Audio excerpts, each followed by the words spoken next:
Hello दोस्तों, स्वागत है आपका अपने YouTube चैनल सफलता की मंजिल में। दोस्तों, इससे पहले वाली वीडियो में हमने संविधान सभा के गठन तक पढ़ लिया था। दोस्तों, संविधान सभा के गठन के बाद संविधान के बनने की प्रक्रिया शुरू होती है। इससे पहले वाली वीडियो भी दोस्तों आपको डिस्क्रिप्शन में मिल जाएगी, वहां पर जाकर आप पहले वाली वीडियो भी देख सकते हो। दोस्तों, संविधान सभा के गठन के बाद संविधान सभा की जो पहली बैठक होती है वो होती है 9 दिसंबर 1946 को।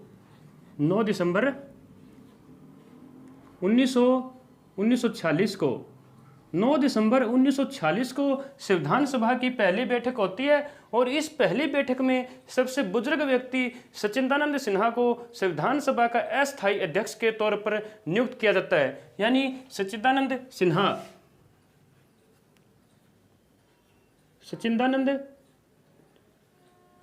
सिन्हा को संविधान सभा का अस्थायी अध्यक्ष के तौर पर नियुक्त किया जाता है। अस्थायी अध्यक्ष बनाया जाता है। 9 दिसंबर 1946 को सच्चिदानंद सिन्हा को अस्थायी अध्यक्ष बनाए जाने के बाद सच्चिदानंद सिन्हा की अचानक बीमार हो जाने की वजह से एक और सभा संविधान सभा की बुलाई जाती है और वो सभा बुलाई जाती है 11 दिसंबर 1946 को। 11 दिसंबर 1946 को। और इस सभा में डॉक्टर राजेंद्र प्रसाद को संविधान सभा का स्थायी अध्यक्ष चुन लिया जाता है। डॉक्टर राजेंद्र प्रसाद को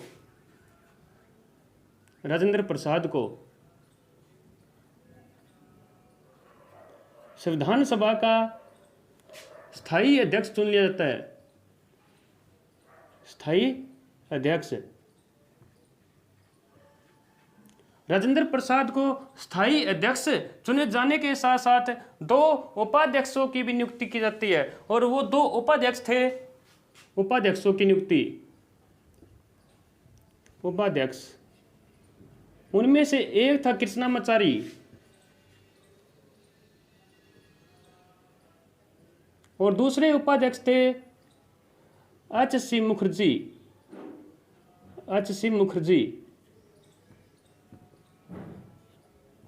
यानी डॉक्टर राजेंद्र प्रसाद को दूसरी संविधान सभा की बैठक में जो 11 दिसंबर 1946 को हुई थी उसमें स्थायी अध्यक्ष चुने जाने के साथ साथ 2 उपाध्यक्षों की भी नियुक्ति की जाती है और वो 2 उपाध्यक्ष थे कृष्णामाचारी और एच.सी. मुखर्जी। दोस्तों, इसके साथ साथ बी.एन.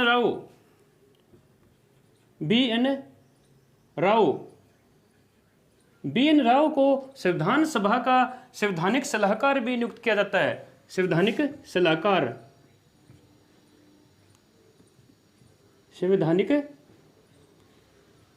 सलाहकार भी नियुक्त किया जाता है बी.एन. राव को। इसके बाद जो संविधान सभा की अगली बैठक होती है वो होती है 13 दिसंबर 1946 को। 13 दिसंबर 1946 को। और इस बैठक में पंडित जवाहरलाल नेहरू उद्देश्य प्रस्ताव रखते हैं कि संविधान बनाने का उद्देश्य क्या होगा और इसी उद्देश्य प्रस्ताव को हम प्रस्तावना के नाम से जानते हैं। जवाहरलाल नेहरू उद्देश्य प्रस्ताव रखते हैं। उद्देश्य प्रस्ताव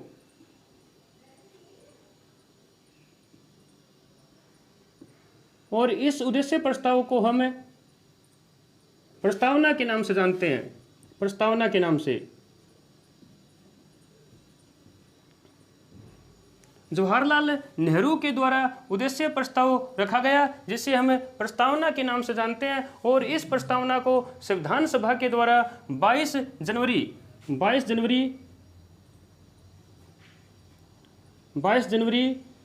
1947 को स्वीकृत किया जाता है। बहुत इंपॉर्टेंट प्रश्न बनता है कि संविधान सभा के द्वारा संविधान की प्रस्तावना को कब स्वीकृत किया गया। 22 जनवरी 1947 को संविधान सभा के द्वारा संविधान की प्रस्तावना को स्वीकृत किया गया था। और दोस्तों, संविधान सभा की एक और बैठक होती है, वो होती है 22 जुलाई 1947 को। 22 जुलाई 1947 को। और इस बैठक में संविधान सभा के द्वारा भारत के राष्ट्रीय ध्वज को अपनाया जाता है, यानी राष्ट्रीय ध्वज को स्वीकृत किया जाता है। और वो राष्ट्रीय ध्वज होता है तिरंगा, जिसे हम तिरंगा झंडे के नाम से जानते हैं। यानी संविधान सभा के द्वारा राष्ट्रीय ध्वज अपनाया जाता है। और अपना जो राष्ट्रीय ध्वज है वो है तिरंगा, यानी तिरंगे झंडे को अपनाया जाता है। यहाँ पर दोस्तों मैंने आपको संविधान सभा की जो इम्पोर्टेंट जो बैठकें हैं वो मैंने बताई आपको। 4 बैठकें हैं, उनमें से 9 दिसंबर 1946 को जो पहली बैठक होती है उसमें सबसे बुजुर्ग व्यक्ति सच्चिदानंद सिन्हा को संविधान सभा का अस्थायी अध्यक्ष के तौर पर नामित किया जाता है, यानी नियुक्त किया जाता है। दूसरी बैठक जो होती है 11 दिसंबर 1946 को, इसमें डॉक्टर राजेंद्र प्रसाद को स्थायी अध्यक्ष चुने जाने के साथ साथ 2 उपाध्यक्षों की भी नियुक्ति होती है। उनमें से एक होते हैं कृष्णामाचारी और दूसरे HC मुखर्जी। और इसके साथ साथ BN राव को संवैधानिक सलाहकार नियुक्त किया जाता है। जो संविधान सभा की तीसरी जो बैठक होती है वो होती है 13 दिसंबर 1946 को। और इस बैठक में जवाहरलाल नेहरू उद्देश्य प्रस्ताव रखते हैं, जिसे हम प्रस्तावना के नाम से जानते हैं। और इस प्रस्तावना को संविधान सभा के द्वारा 22 जनवरी 1947 को स्वीकृत किया जाता है। और एक बैठक 22 जुलाई 1947 को होती है, जिसमें संविधान सभा के द्वारा राष्ट्रीय ध्वज को स्वीकृत किया जाता है, और जिसे हम तिरंगे के नाम से जानते हैं, तिरंगा झंडा के नाम से जानते हैं। आगे हम देखते हैं दोस्तों, संविधान सभा की एक समिति होती है जिसका नाम होता है परामर्श समिति। परामर्श समिति के बारे में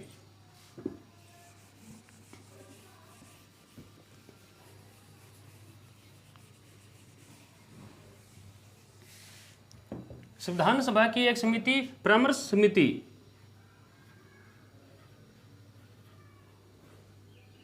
यह परामर्श समिति लगभग 60 देशों के संविधान को खंगालती है। 60 देशों के संविधान को खंगालती है, यानी उनका अध्ययन करती है, और उसमें से जो भी अच्छी अच्छी बातें इसको लगती है वो समेटकर संविधान सभा को सौंप देती है। संविधान सभा को सौंप देती है। 60 देशों के संविधानों का अध्ययन करने के बाद उनमें जो इसमें अच्छी बातें लगती है उनको समेटकर संविधान सभा को सौंप देती है। और संविधान सभा के जो संवैधानिक सलाहकार होते हैं वो होते हैं BN राव। और BN राव इनकी जो सौंपी गई बातों पर एक प्रारूप तैयार करते हैं, और इस प्रारूप पर बहस करने के लिए एक कमेटी का गठन किया जाता है, जिसे हम प्रारूप समिति के नाम से जानते हैं। प्रारूप समिति के नाम से जानते हैं। यानी एक समिति संविधान सभा की परामर्श समिति, ये परामर्श समिति 60 देशों के संविधान को खंगालती है, यानी उनका अध्ययन करती है, और उनमें से जो उसको अच्छी बातें लगती हैं, जो संविधान सभा की जो संविधान की लायक बातें होती है, उनको समेटकर संविधान सभा को सौंप देती है। और संविधान सभा के जो संवैधानिक सलाहकार होते हैं वो होते हैं BN राव इस पर एक प्रारूप तैयार करते हैं, और उस प्रारूप पर बहस करने के लिए एक समिति का गठन किया जाता है, जिसे हम प्रारूप समिति के नाम से जानते हैं। अब हम दोस्तों जो संविधान सभा की जो सबसे महत्वपूर्ण समिति है वो है प्रारूप समिति। इस समिति के बारे में जानते हैं।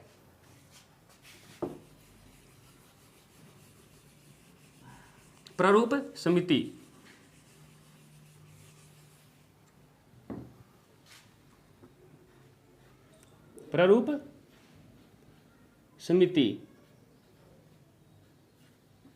इस समिति का जो अध्यक्ष नियुक्त किया जाता है वो किया जाता है बाबा भीमराव अंबेडकर को इस समिति का अध्यक्ष नियुक्त किया जाता है अंबेडकर को। दोस्तों इस समिति का गठन किया जाता है 29 अगस्त 1947 को यानी भारत की आज़ादी के लगभग 2 सप्ताह के बाद प्रारूप समिति का गठन होता है, जिसके अध्यक्ष होते हैं बाबा भीमराव अंबेडकर। दोस्तों, इस समिति का संविधान को बनाने में सबसे ज़्यादा योगदान था। यानी हम यदि कहें कि जो प्रारूप समिति है, इसने ये ही वो समिति थी जिसने संविधान को बनाने में सबसे ज़्यादा योगदान दिया था, और इसी वजह से बाबा भीमराव अंबेडकर को संविधान का जनक भी कहा जाता है। संविधान का जनक भी कहा जाता है।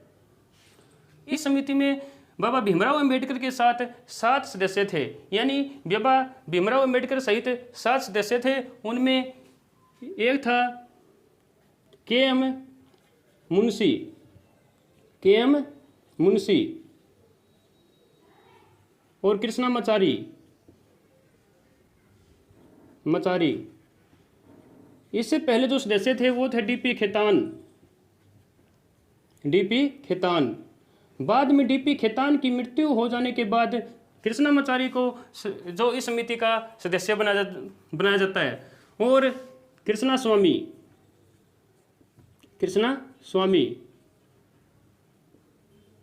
गोपाल स्वामी आयंगर,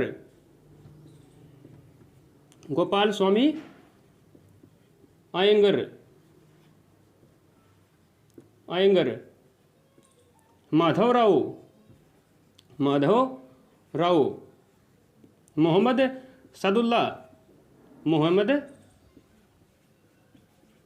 सादुल्ला,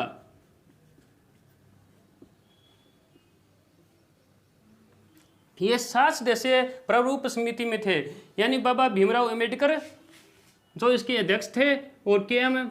मुंशी, कृष्णामाचारी, कृष्णा स्वामी, गोपाल स्वामी आयंगर, माधवराव और मोहम्मद सादुल्ला, इन 7 सदस्यों से बनी समिति प्रारूप समिति का भारत के संविधान में सबसे ज़्यादा योगदान था। यानी सबसे ज़्यादा योगदान इसी समिति का माना जाता है, और इसी वजह से बाबा भीमराव अंबेडकर को संविधान का जनक भी कहा जाता है। दोस्तों, इनको याद रखने का जो तरीका हो सकता है वो हो सकता है, इन सभी के नाम है वो भगवान कृष्ण के नाम पर है। जैसे कि के से कृष्ण, इसमें भी कृष्ण है, इसमें भी कृष्ण। गोपाल एक नाम कृष्ण का भी होता है, माधव भी कहते हैं कृष्ण भगवान को, और मोहम्मद, और भगवान को मुस्लिम धर्म में मोहम्मद भी कहा जाता है। तो दोस्तों, बाबा भीमराव अंबेडकर, के.एम. मुंशी, कृष्णामाचारी, कृष्णा स्वामी, गोपाल स्वामी आयंगर, माधवराव और मोहम्मद सादुल्ला, ये प्रारूप समिति के 7 सदस्य थे, और इस समिति का गठन किया जाता है 29 अगस्त 1947 को। और ये समिति पूरी बहस के बाद एक अपनी जो रिपोर्ट सौंपती है वो होती है 21 फरवरी 1948 को। 21 फरवरी 1948 को अपनी पहली रिपोर्ट देती है, और जो दूसरी रिपोर्ट होती है वो देती है 26 अक्टूबर 1948 को। ये 2 रिपोर्टें प्रारूप समिति के द्वारा दी जाती है, और बहुत बार इन पर वाचन पूछ लिए जाते हैं। तो दोस्तों, इन जो रिपोर्टों पर 3 वाचन हुए थे, जो वाचनों की संख्या थी वो थी 3।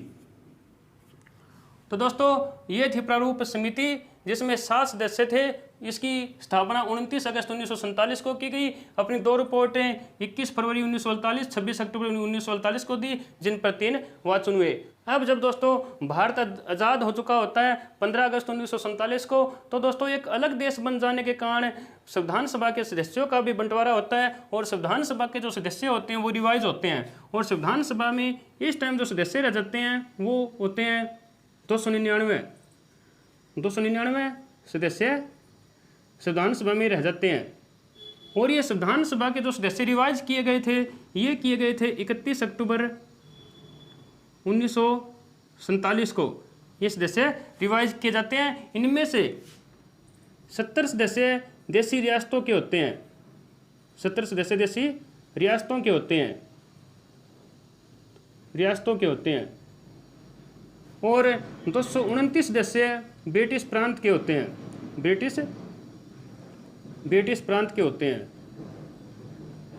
ब्रिटिश प्रांत के। यानी 299 सदस्य होते हैं टोटल, उनमें से 70 सदस्य देसी रियासतों से होते हैं, और 229 सदस्य ब्रिटिश प्रांत से लिए गए होते हैं। अब प्रारूप समिति के द्वारा सौंपी गई रिपोर्टों पर अच्छी खासी बहस हो जाने के बाद जब अंतिम रूप से भारतीय संविधान बनकर तैयार होता है वो होता है 26 नवंबर 1949 को। 26 नवंबर 1949 को भारत का संविधान अंतिम रूप से बनकर तैयार हो जाता है और 26 नवंबर को भारत में संविधान दिवस के तौर पर मनाया जाता है। संविधान दिवस, संविधान दिवस। और संविधान दिवस के साथ साथ 26 नवंबर का दिन विधि दिवस के तौर पर भी मनाते हैं। विधि दिवस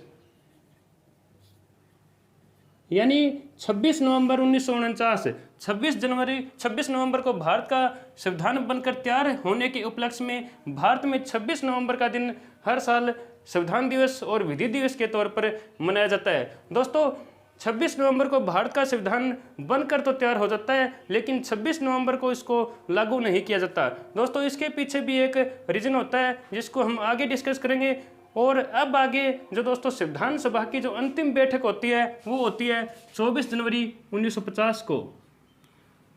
संविधान सभा की अंतिम बैठक होती है 1950 को और इस बैठक में संविधान सभा के द्वारा 3 जो प्रमुख निर्णय लिए जाते हैं वो लिए जाते हैं राष्ट्रपति को लेकर।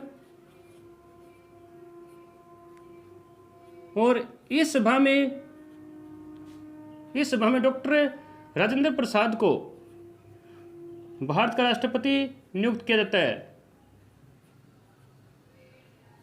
संविधान सभा की 24 जनवरी 1950 को जो सभा हुई थी इसमें डॉक्टर राजेंद्र प्रसाद को भारत का राष्ट्रपति नियुक्त किया जाता है। और एक जो प्रमुख निर्णय लिया जाता है वो लिया जाता है राष्ट्रगान को लेकर।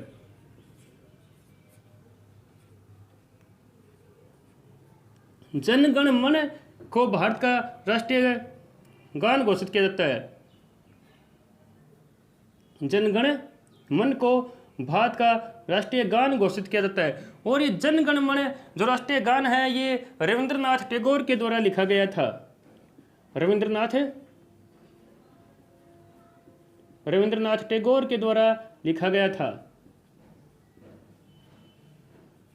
वह पुस्तक जिसमें रविंद्रनाथ टैगोर के द्वारा जन गण मन लिखा गया था वो थी दोस्तों गीतांजलि। और इसी गीतांजलि बुक के कारण 1913 में रविंद्रनाथ टैगोर को नोबेल पुरस्कार भी मिला था।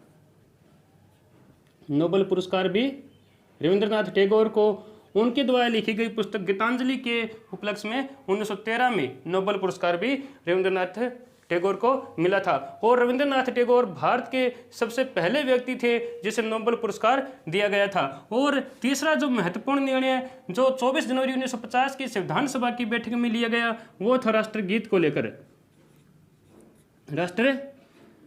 लेकर। और भारत के जो राष्ट्रीय गीत जिसको बनाया गया वो था वंदे मातरम। वंदे मातरम को भारत का राष्ट्रीय गीत बनाया गया। वंदे मातरम जो लिखा था वो थे व्यक्ति बंकिम चंद्र चटर्जी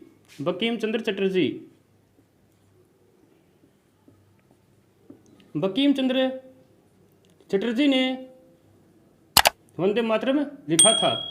और बंकिम चंद्र चटर्जी की एक पुस्तक थी जिसका नाम था आनंद मठ। और इस आनंद मठ में ये वंदे मातरम लिखा गया था। आनंद मठ